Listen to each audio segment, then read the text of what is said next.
ونتوكل عليه ونعوذ بالله من شرور أنفسنا ومن سيئات أعمالنا من يهده الله فلا مضل له ومن يضلله فلا هادي له أي فلن تجد له وليا مرشدا ونشهد أن لا إله إلا الله وحده لا شريك له والذي لا ضد له ولا ند له ولا مثل له ولا مثيل له لا شبه له ولا شبيه له لا والد له ولا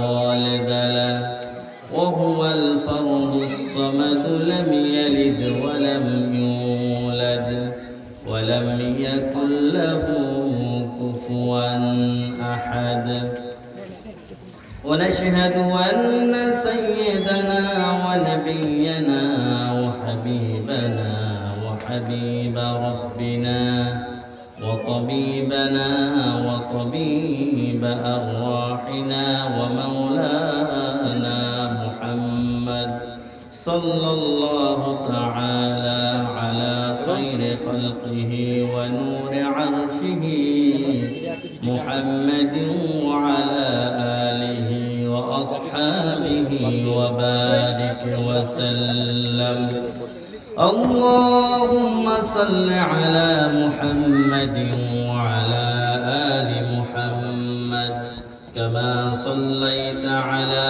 إبراهيم وعلى آل إبراهيم إنك حميد مجيد اللهم بارك على محمد وعلى آل محمد كما باركت على إبراهيم وعلى آل إبراهيم إنك حميد مجيد فقد قال الله تعالى في كلامه المجيد وفرقانه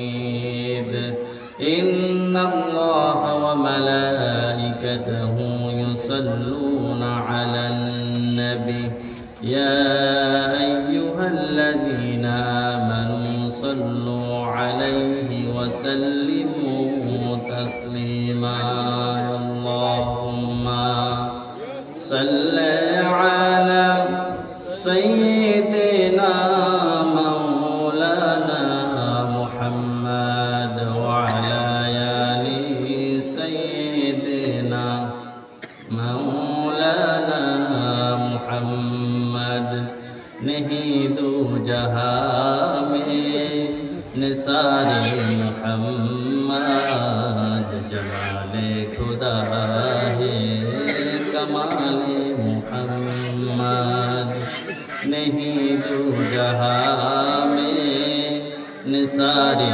मुहम्मद जमाले खुदा है कमाले मुहम्मद اللهم صل على سيدنا مولانا محمد وعلى آله سيدنا مولانا محمد আপন আপন করো যারে তারা তোমার আপন না তোমার আপন যে জনা তিনি শুয়ে আছেন মদিনায় আল্লাহুম্মা সাল্লি আলা সাইয়্যিদিনা মাওলানা মুহাম্মদ ওয়া আলা আলি সাইয়্যিদিনা মাওলানা মুহাম্মদ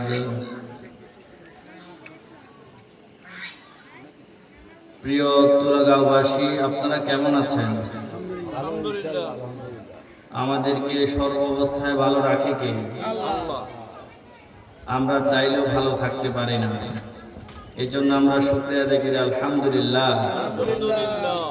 আল্লাহ বলেন, লাইন শাকারতুম লাযীদান্নাকুম ওয়া লাইন কাফারতুম ইন্না আযাবি লাশাদীদ। যখনই বান্দার কাছে কোনো নিয়ামত আসবে, বান্দার উচিত ওই অবস্থাতে শুকর করা। তখন আল্লাহ পাক ওই নিয়ামতকে বাড়িয়ে দিবেন। পক্ষান্তরে আল্লাহ বলছেন, ওয়া লাইন কাফারতুম, যদি এই নিয়ামতের নাশুকরি করো, ইন্না আযাবি লাশাদীদ, তাহলে জেনে রেখো যে আমার আযাব অত্যন্ত ভয়ানক। এই জন্য সমস্ত মানুষগুলা থেকে বাছাই করে আল্লাহ পাক আমাদেরকে এই প্রোগ্রামের জন্য কবুল করেছেন। এই জন্য আমরা শুকরিয়া আদায় করি, আলহামদুলিল্লাহ। আজকের প্রোগ্রাম প্রধান মুফাসসির হিসেবে আলোচনা পেশ করবেন আপনাদের সামনে আন্তর্জাতিক খ্যাতি সম্পন্ন মুফাসসিরে কোরআন মুহাদ্দিস রফিকুল্লাহ সাহেব। বিশেষ মুফাসসির হিসেবে আলোচনা করবেন হযরত মাওলানা আব্দুল কাইয়ুম মজুমদার সাহেব। আরো আলোচনা করবেন হযরত মাওলানা নেসারউদ্দিন সাহেব। এছাড়াও আপনাদের সামনে আরো অনেক উলামায়ে কেরামগণ আলোচনা পেশ করবেন। আপনারা আলোচনাগুলো শুনবেন এবং আমলের নিয়তে শুনবেন। আমি আজকে আপনাদের সামনে আপনাদের সম্মুখে কালামুল্লাহ মাজিদ থেকে নামাজ এবং নামাজের উপকারিতা সম্পর্কে যতটুকু সময় পারি আলোচনা করব ইনশাআল্লাহ। নামাজ হচ্ছে একটি মৌলিক ইবাদত, যে ইবাদতটি অন্য অন্য সকল আমলের চাইতে গুরুত্বপূর্ণ। গুরুত্বের দিক থেকে সকল ইবাদতের ভিতরে নামাজ সবচেয়ে শ্রেষ্ঠ একটি ইবাদত। অন্য সকল ইবাদতের ক্ষেত্রে একটু ছাড় আছে। যখন দেখা যায় যে আমরা হজ করি, এই বছর আমার টাকা হয়েছে কিন্তু আমি হজটা এই বছর করলাম না, পরের বছর করলাম, বা আরো এক বছর গ্যাপ দিয়ে করলাম, আমার পক্ষ থেকে হজ আদায় হয়ে যাবে। আমি যাকাত এই বছর আমার উপর খরচ হয়েছে, আমি যাকাত দিলাম না, আমি একসাথে 3 বছরের যাকাত দিব, একসাথে যাকাত আদায় হয়ে যাবে। কিন্তু নামাজ এমন একটা ইবাদত, যে ইবাদতটা এখনই আপনার আযান হয়েছে, এখনই ওয়াক্ত হয়েছে, আপনাকে সঙ্গে সঙ্গে সালাত আদায় করতে হবে। এই জন্য পৃথিবীর সব কাজের সাথে আপোষ চলে, শুধুমাত্র নামাজ ছাড়া। এই জন্য বেনামাজি হচ্ছে মানুষ হত্যাকারের চাইতে জঘন্য। মুসা আলাইহিস সালামের দরবারে এক মহিলা আসলেন, আসার পরে বললেন, আল্লাহ নবী মুসা, আপনি আমাকে বলেন, আমি অন্যায় করেছি, জেনা করেছি, আমার একটা সন্তান হয়েছে, আমি আবার ওই সন্তানটাকে হত্যাও করে ফেলছি, আমার চাইতে মনে পাপী লোক আর এই পৃথিবীতে, এই দুনিয়াতে, জমিনের উপরে মনে হয় আর নাই। তখন মুসা আলাইহিস সালাম বললেন, না, তিনি মুসা আলাইহিস সালাম আল্লাহর সাথে কথা বলতে পারতেন। ওয়াতুকাল্লিমুনা মুসা তাকলিমা, আল্লাহ তাকে তার সাথে কনভারসেশন, কথা বলার ওহীর মাধ্যমে তিনি কথা বলতে পারতেন। তো তিনি কথা বললেন, আল্লাহ তিনাকে জানাইলেন যে এই মহিলার চাইতে খারাপ মানুষ হচ্ছে এই, যে সালাতের সময় হলে, নামাজের ওয়াক্ত হইলে নামাজ আদায় করে না। বলেন নাউযুবিল্লাহ। তাহলে বোঝা গেল যে বেনামাজি জেনা এবং মানুষ হত্যার চাইতে জঘন্য কাজ। এই জন্য কোনো অবস্থাতেই আমরা নামাজ ছাড়বো না। আপনার আমার সিজদাটা এত পছন্দের, রাসূল বলছেন, ইদা সাজাদাল আবিদ, বান্দা যখন সিজদা করে, ইয়াসজুদু আলা কদামাইর রহমান, ওই সিজদাটা স্বাভাবিক কোনো সিজদা থাকে না, এটা রহমানের পায়ে যেন সিজদা হয়। সুবহানাল্লাহ। শয়তান একটা মাত্র তাজমি সিজদা মিস করছিল। আল্লাহ বলছেন, আদমকে সিজদা করো, শয়তান সিজদা করে নাই। আবা ওয়াস্তাকবার ওয়া কানা মিনাল কাফিরিন, সে কাফেরদের অন্তর্ভুক্ত হয়ে গেছে, একটা মাত্র তাজমি সিজদা করে নাই। অথচ এই শয়তানের 9 লক্ষ বছরের ইবাদত, 14,000 বছর সে আল্লাহর আরশের তাওয়াফ করেছেন এবং তার জনপ্রিয়তা ছিল অনেক বেশি। 80,000 বছর তিনি ফেরেশতাদের সর্দার ছিলেন। কত কোয়ালিটিফুল লোক। তিনার 7 আসমানে 7টা নাম ছিল। প্রথম আসমানে তিনার নাম ছিলেন আবেদ, দ্বিতীয় আসমানে নাম ছিল জাহেদ, তৃতীয় আসমানে নাম ছিল আরেফ, চতুর্থ আসমানে নাম ছিল ওয়ালি, পঞ্চম আসমানে নাম ছিল তাকি, ষষ্ঠ আসমানে নাম ছিল ফাজেল এবং সপ্তম আসমানে নাম ছিল আজাজিল। এত জনপ্রিয়তা সম্পূর্ণ এত জনপ্রিয়তা, এত ইবাদত থাকার কারণে একটা মাত্র তাজিম সিজদা দেয় নাই, আল্লাহ তাকে কিয়ামত পর্যন্ত কাফেরদের অন্তর্ভুক্ত করেছেন। আর অথচ আমরা দৈনিক 5 ওয়াক্ত নামাজ যদি তরক করি, তাহলে আমরা দৈনিক 17টা ফরজ সিজদা তরক করি। তাহলে আমাদের হিসাব কি হওয়া উচিত? আল্লাহ রাব্বুল আলামিন বলেন, হাফিজু আলাস সালাওয়াতি ওয়াস সালাতিল উসতা কুমু লিল্লাহি কানিতিন। রব্বুল আলামিন বলেন, তোমরা তোমাদের নামাজের প্রতি যত্নবান হও, বিশেষ করে মধ্যবর্তী সালাত। এখন মধ্যবর্তী সালাত কোনটা? মধ্যবর্তী সালাত হচ্ছে ওই সালাত যে সালাতের আগে 2 ওয়াক্ত, অর্থাৎ ফজর এবং জোহরের পরে এবং আসর এবং মাগরিবের আগে। তাহলে বলেন, ফজর এবং জোহরের পরে কোন সালাত? আসরের সালাত। এবং আসরের পরে আর 2 ওয়াক্ত বাকি থাকে, মাগরিব এবং এশা। তাহলে এই আয়াত দ্বারাও আল্লাহ এখানে আসরের সালাতের গুরুত্ব বুঝিয়েছেন। তাহলে আমরা আমাদের নামাজগুলোর প্রতি যত্নবান হওয়া, এটা আমাদের উপরে অত্যন্ত গুরুত্বপূর্ণ একটি ইবাদতের দিক থেকে আল্লাহ আমাদের উপরে এটাকে লিখে দিয়েছেন। রাসূল সাল্লাল্লাহু আলাইহি ওয়াসাল্লামের এক সাহাবী রাসূলকে জিজ্ঞেস করলেন, ইয়া রাসূলুল্লাহ, কোন ইবাদতটা সবচেয়ে শ্রেষ্ঠ ইবাদত? আল্লাহ রাসূল সাল্লাল্লাহু আলাইহি ওয়াসাল্লাম বলেন, as-salatu awwali ওয়াক্তিহা, ওয়াক্তের প্রারম্ভে সালাত আদায় করা। নামাজের ওয়াক্ত শুরু হয়েছে, আপনাকে সালাত আদায় করতে হবে। এটা হচ্ছে সবচেয়ে উত্তম কাজ। আমরা কথায় কথায় বলি আমাদের দেশ 95% মুসলমান, 98% মুসলমান, অথচ এই হাদিসকে ওই মুসলমানরা পড়েনি। মান তারাকা সালাতা মুতাআম্মিদান ফাকাদ কাফারা, যে ব্যক্তি ইচ্ছাকৃতভাবে 1 ওয়াক্ত সালাত তরক করলো, ওই ব্যক্তি যেন কাফের হয়ে গেল। তারপরেও কি আপনি বলবেন যে আপনার দেশে 99% মুসলমান, 98% মুসলমান? এই জন্য আমরা আমাদের নামাজ যদি ঠিক থাকে, আমাদের অন্য সকল আমলগুলো ঠিক থাকবে। এই জন্য আমরা নামাজের প্রতি যত্নবান হব। এবং সেজদা দিয়ে অনেক মানুষ জাহান্নামে যাবে, সেজদা দিছে তারপরও জাহান্নামে যাবে। আবার অনেক মানুষ নামাজ পড়ছে, মুসল্লি ছিল, তাও জাহান্নামে যাবে। আল্লাহ রাব্বুল আলামিন বলেন, ফাওয়াইলুল লিল মুসাল্লিন আল্লাযীনা হুম আন সালাতিহিম সাহুন আল্লাযীনা হুম ইউরাউনা ওয়া ইয়ামনাউনাল মাউন। রব্বুল আলামিন বলেন, ফাওয়াইলুল লিল মুসাল্লিন, ওয়াইল নামক দোজখের ওয়াইল নামক স্থানে ওই সকল নামাজীদের স্থান হবে, আল্লাযীনা হুম আন সালাতিহিম সাহুন, যারা তাদের নামাজের প্রতি গাফেল। নামাজ পড়ে অথচ ওই নামাজের ভিতরে কোনো লৌকিকতা, দুনিয়ার কোনো কিছু হাসিল করার জন্য নামাজ পড়ে, এই নামাজ যেমন কোনো কাজে আসবে না। রব্বুল আলামিন বলেন, ওই নামাজীকে জাহান্নামের ওয়াইল নামক স্থানে থাকতে হবে। বিশ্বনবী বলেন, এমন একটা সময় আসবে, ওয়ায়ুকরিমার রাজুলু মুখাফাতা শাররিহি, মানুষ মানুষকে ভয় করবে একমাত্র তার অনিষ্টতা থেকে বাঁচার জন্য। ওই লোকটা আমাকে কি খারাপ বলে নাকি ভালো বলে, এই ভয় থেকে বাঁচার জন্য মানুষ বিভিন্ন ভালো কাজ করবে। এই জন্য আমাদের সমাজের মধ্যে দেখা যায় অনেক সময় অনেক প্রভাবশালী লোক, আমরা হক কথা বলতে পারি না। কেন পারি না? আমরা ওনাকে ভয় করি, না জানি ওনাকে হক কথাটা বললে উনি আমার ক্ষতি করে ফেলবে। এই জন্য কারো ভয়ে না, আল্লাহর ভয়ে আপনাকে সালাত আদায় করতে হবে এবং আল্লাহকে খুশি করার জন্য আপনাকে সালাত আদায় করতে হবে। এই সালাতটা আসছে মেরাজ থেকে, ঠিক না? মেরাজ থেকে এই সালাতটা আসছে। আল্লাহ কোরআন আয়াত নাযিল করলেই এই সালাত ফরজ হয়ে যেত অন্য ইবাদতের মতো। কিন্তু আল্লাহ এই ইবাদতটাকে রাসূলকে মেরাজে নিয়ে গুরুত্বপূর্ণ বিদায় এটাকে রাসূলের মেসেজের মাধ্যমে জানান নেই, সরাসরি আল্লাহ এটাকে আরশে নিয়ে এই নামাজটা উপহার দিয়েছেন। বলেন না সুবহানাল্লাহ। নামাজের 1 নম্বর উপকারিতা হচ্ছে, যে ব্যক্তি নামাজ পড়বে তার নামাজ তাকে সকল দুশ্চিন্তা থেকে মুক্তি দিবে। বলেন না সুবহানাল্লাহ। আল্লাহ রাসূল সাল্লাল্লাহু আলাইহি ওয়াসাল্লাম ইরশাদ করেন, কানা নবী সাল্লাল্লাহু আলাইহি ওয়াসাল্লাম ইযা হাজাবাহু আমরুন সাল্লা, নবী সাল্লাল্লাহু আলাইহি ওয়াসাল্লাম যখনই কোনো বিপদে পড়তেন সঙ্গে সঙ্গে নবী সাল্লাল্লাহু আলাইহি ওয়াসাল্লাম নামাজে দাঁড়ায় যেতেন।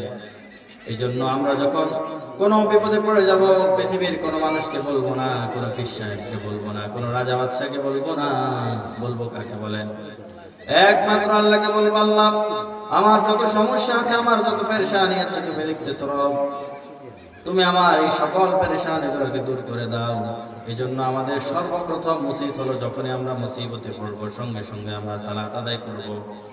মসজিদের খতিব এবং ঈদগাহের ইমাম এবং মা বাবা যত আত্মীয় স্বজন আছে তাদেরকে আমরা বলবো না, সর্বপ্রথম আমরা আমাদের যত অভিযোগ, যত দুঃখ কষ্ট সবার আগে আমরা আল্লাহ রাব্বুল আলামিনের সাথে শেয়ার করবো। রাজি আছে কিনা? রাজি আছে কিনা? আমরা ইনশাআল্লাহ আমাদের যত সমস্যা, যত পেরেশানি আছে আমরা এটা আল্লাহর কাছে বলবো। 2 নম্বরে নামাজের উপকারিতা হচ্ছে, নামাজ ঠিক সব ঠিক।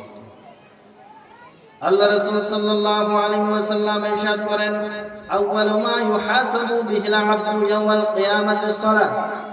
কিয়ামতের দিন বান্দার কাছ থেকে সবার আগে নামাজের হিসাব নেওয়া হবে।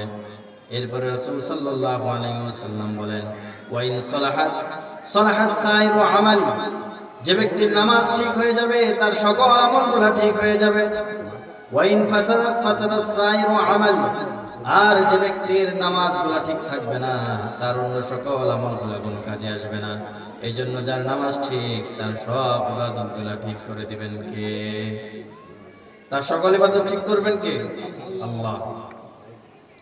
আল্লাহ কি রাসূলকে এই কথা বলছেন যে কিয়ামতের দিন সবার আগে জুলুমের বিচার হবে, অন্যায়ের বিচার হবে, হকের বিচার হবে? বলছেন যে আল্লাহর হকের ভিতরে সবার আগে বিচার হবে কিসের?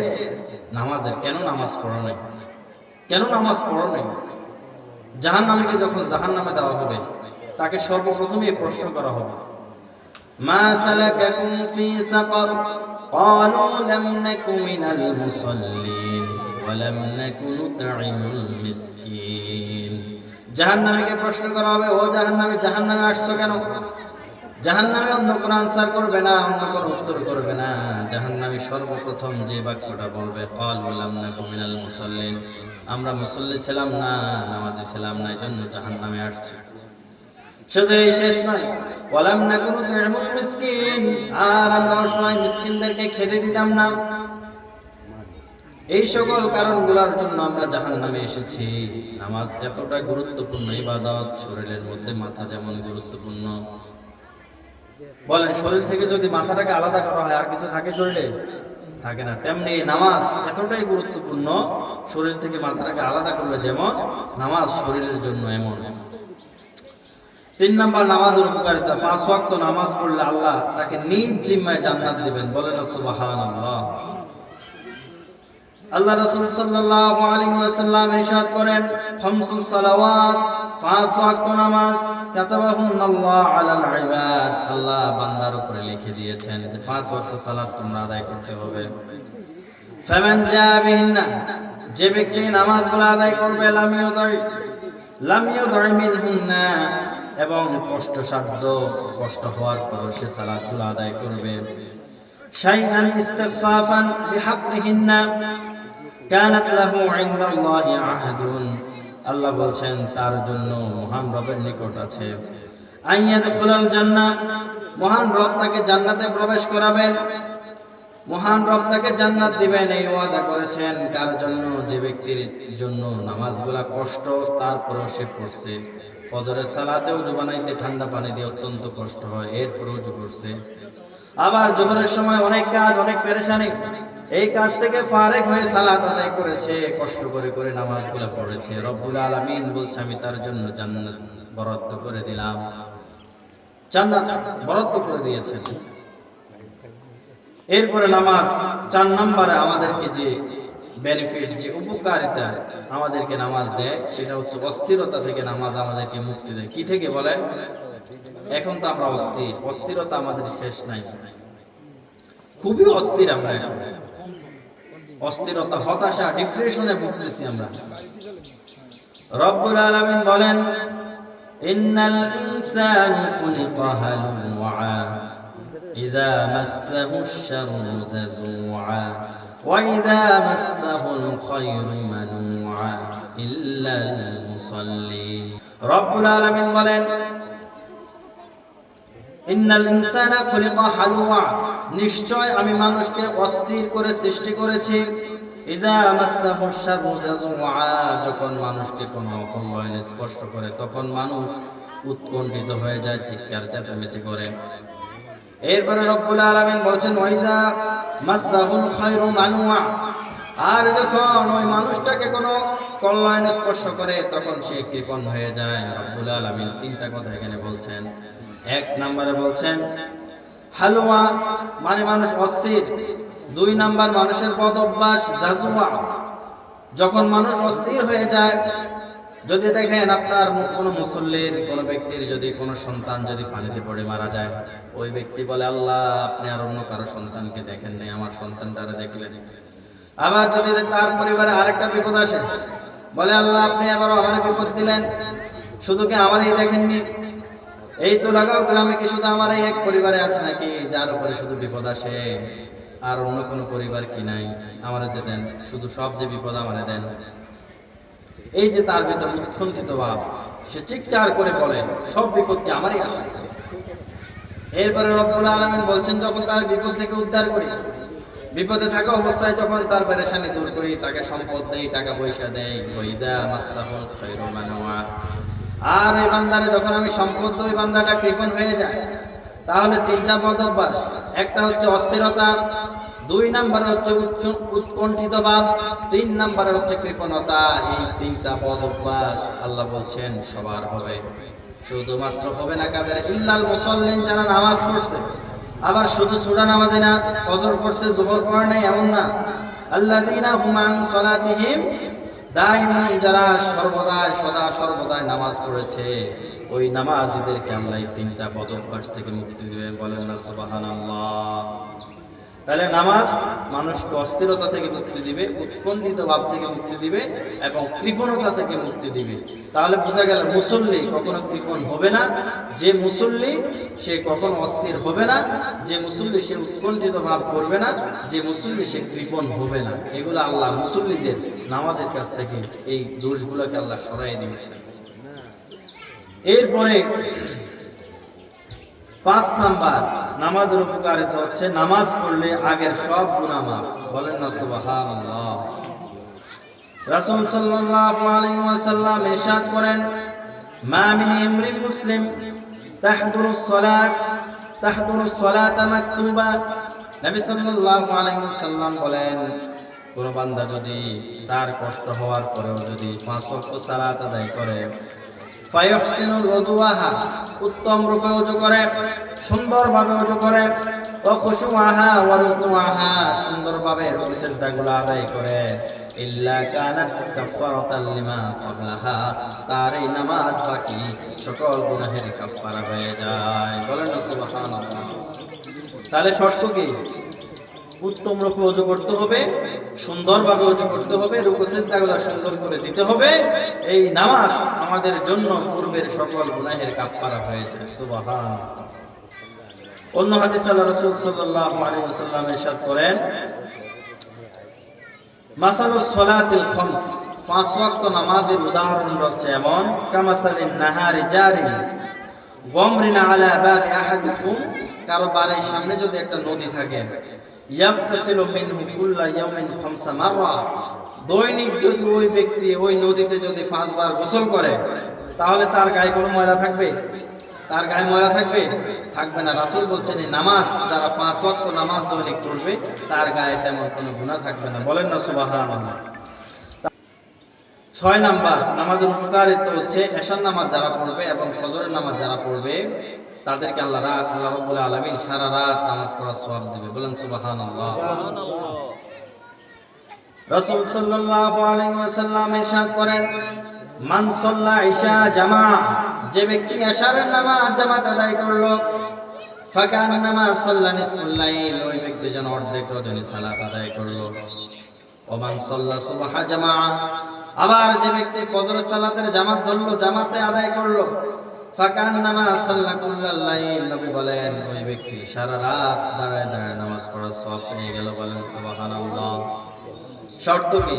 এশার নামাজ জামাতে পড়ে ঘুমাইতে হবে অর্ধেক রাত, আবার ফজর নামাজের জামাত ধরে ফজর সালাত আদায় করতে হবে পুরো রাত। তাহলে নামাজ যারা ফজর এবং এশার নামাজ পড়বে তাদের পুরো রাত সালাত আদায়ের সওয়াব। 7 নাম্বার নামাজের উপকারিতা হচ্ছে ফজর নামাজ পড়লে আল্লাহর জিম্মায় চলে যাবে। রাসূল সাল্লাল্লাহু আলাইহি ওয়াসাল্লাম ইরশাদ করেন, মান সাল্লা সুবহা জামাআ ফাহুয়া ফি জিম্মাতিল্লাহ। যে ব্যক্তি ফজর সালাত আদায় করলো ওই ব্যক্তি সারা দিনের জন্য আল্লাহর কাছ থেকে জিম্মা, তার সকল নিরাপত্তা সে নিয়ে নিল। বলেন না সুবহানাল্লাহ। সুবহানাল্লাহ। 8 নাম্বার নামাজের উপকারিতা, ফজর এবং আসরের নামাজ পড়লে ওই ব্যক্তি কখনো জাহান্নামে যাবে না। বলেন সুবহানাল্লাহ। বিশ্বনবী সাল্লাল্লাহু আলাইহি ওয়াসাল্লাম ইরশাদ করেন, লান ইয়ালিজান নাহারা আহাদুন, ওই ব্যক্তির পক্ষে জাহান্নামে যাওয়া সম্ভব নয়। সাল্লা ক্বাবলা তুলুইশ শামসি ওয়া ক্বাবলা গুরুবিহা, যে ব্যক্তি সূর্য ওঠার আগে নামাজ পড়ে আবার সূর্য ডুবার আগে নামাজ পড়ে। বলেন তো, সূর্য ওঠার আগে কোন নামাজ? ফজরের নামাজ। আবার সূর্য ডুবার আগে কোন নামাজ? আসরের নামাজ। কোন নামাজ? মাগরিব তো পড়ে সূর্য ডুবলে, ঠিক না? তো নবী বলছেন যে ওই ব্যক্তির পক্ষে জাহান্নামে যাওয়া সম্ভবই না। যে ব্যক্তি ফজরের সালাত আদায় করবে সূর্য ওঠার আগে, আবার সূর্য ডুবার আগে যে ব্যক্তি আসরের সালাত আদায় করবে, তাহলে রাজি আছেন তো? সালাতগুলা পড়তে আদায় করতে রাজি আছেন তো? ইনশাআল্লাহ ইনশাআল্লাহ। ইনশাআল্লাহ। 9 নাম্বার নামাজের উপকারিতা, রব্বুল আলামিন বলেন, ইন্নাস সালাতা তানহা আনিল ফাহশাই ওয়াল মুনকার, নিশ্চয় মানুষকে নামাজ অশ্লীল মন্দ কাজ থেকে বাধা দিবে। এখন সমাজে এমন মুসল্লিও আছে, সুদও খায় আবার নামাজও পড়ে, আবার সিনেমাও দেখে দোকানে বসে, আবার বিভিন্ন জায়গায় আড্ডাও দেয়, এরপরও কিন্তু আবার দেখবে নামাজও পড়ে। তাহলে ওই নামাজ কেন ওই মুসল্লিকে ওই গুনাহের কাছ থেকে বাঁচাইতে পারলো না? পারছে? ওই নামাজিকে মুসল্লিকে নামাজ গুনাহের কাছ থেকে বাঁচাইতে পারে নাই। এই জন্য নামাজ হচ্ছে 5 প্রকার। কয় প্রকার? 1 নম্বরে নামাজ হচ্ছে মুআক্কাব, শাস্তিপ্রাপ্ত নামাজি, যেটা বছরে 1-2 বার বন্ধুরা ধরে ধরে নিলে নামাজ পড়ে, মসজিদের ভিতরে তার ভালোই লাগে না। এরকম কিছু মুসল্লি আমাদের সমাজে আছে, এটা আল্লাহর শাস্তিপ্রাপ্ত নামাজ। 2 নম্বরে হচ্ছে মুহাসাব, হিসাবপ্রাপ্ত নামাজ, মানে নামাজের ভিতরে খালি হিসাব করে, দোকান কয়টা আছে, ব্যবসা বাণিজ্যের কি অবস্থা আছে, অটোমেটিক দাঁড়ালে হিসাব করে। এই নামাজের জন্য ক্ষতি আছে না নাই? একজন দাঁড়ায় বলছে, হুজুর আজকে মাগরিবের নামাজ ভুল করছে। কি করছে? হুজুর আজকে মাগরিবের নামাজ 2 রাকাত পড়ছে। আপনি কেমনে ধরলেন? আমরা কে ধরতে পারলাম না। আমার দোকান হচ্ছে 3টা, 3 রাকাতে যখন হুজুরের দোকানে হিসাব করে 3 রাকাত হুজুর পড়ে, আমার 3 দোকানের শেষ। আজকে আমার 2 দোকানের হিসাব পাইছে, 1 দোকানের পাইনি, তাহলে 2 রাকাতে করছে। তাহলে উনি কিন্তু দোকান দিয়ে এটা হিসাব করছে, নামাজে কিন্তু তার কি নাই? মন নাই। এটা হচ্ছে মুহাসাব, হিসাবকারী নামাজ। 3 নম্বরে নামাজ হচ্ছে মুকাফফার, আল্লাহর কাছ থেকে ক্ষমাপ্রাপ্ত নামাজি। একবার নামাজে মন থাকে, আবার নামাজের বাইরে মন চলে যায়, আবার ধরে ধরে নিয়ে আসে, আবার চলে যায়। এরকম নামাজি নামাজ পড়তে পড়তে চেষ্টা মুসাআদা করতে করতে একটা পর্যায়ে সে পরিপূর্ণ আল্লাহর কাছ থেকে ক্ষমা নিতে পারবে।